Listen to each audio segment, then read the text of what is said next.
it's much more powerful as a freedom tool today than it was 15 years ago or 10 years ago or whatever. It's much more usable. It's much more liquid. It's easier to be private. It's easier to protect yourself. It's easier to hold the Bitcoin. It's easier to back it up, to secure it. It's just becoming a lot more usable for the average activist than it was before. So yeah, today it's a valuable tool in the human rights movement, and it's becoming an essential one. I wouldn't be surprised that by the end of the decade, that as every single human rights group uses Bitcoin. We started selling tickets for Bitcoin in 2014, which was interesting for the Oslo Freedom Forum. And then we had the first workshop on the topic of Bitcoin and human rights in 2017. So about 8 years ago. And then each year we just added more and more and more. Now today we have, next week, we're going to have this freedom tech track rather, which encompasses Bitcoin and other open source technologies that are good for activists. We'll be looking at a bunch of different things. So we'll have quite a bit of Bitcoin programming there. And more than 100 prominent people in the Bitcoin community come to Norway each year to attend the Oslo Freedom Forum. They like the way that the human rights activists mix with the Bitcoin developers. It creates a kind of a unique situation. Well, we often have activists just explain, how they use it. Why is it important to their work? What do they do with it? They teach us, We also have some education we provide in terms of basics, getting up to speed.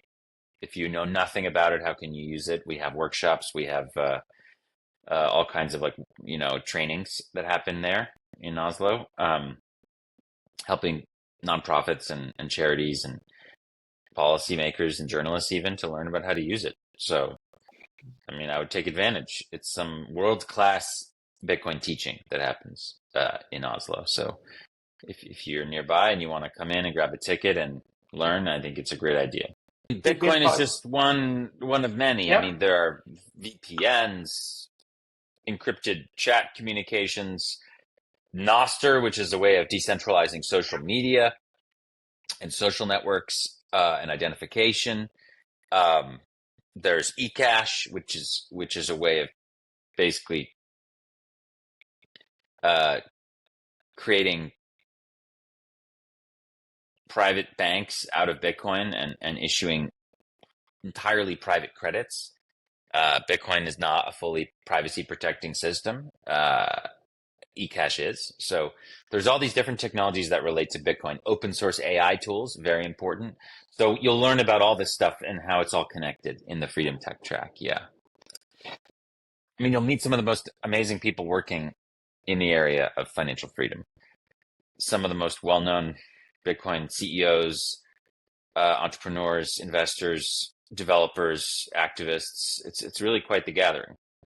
You are organizing Oslo Freedom Forum every year, and we are living in a world that is sort of maybe more fractional than it has been for many years. And what is the purpose and what is the meaning of Oslo Freedom Forum in 2025? Oh, well, look, I think what we're doing is more important than ever before because authoritarianism is on the rise. The current government in the United States seems to be making it clear that business is open for anybody. They're not going to make any value judgments in any other country. They're just going to do business with them. So, there's going to be a lot less democracy promotion coming from the United States as the signal they're sending. And look, the reality is the United States was a huge funder of democracy and human rights work around the world. A lot of that is getting destroyed or cut. Okay.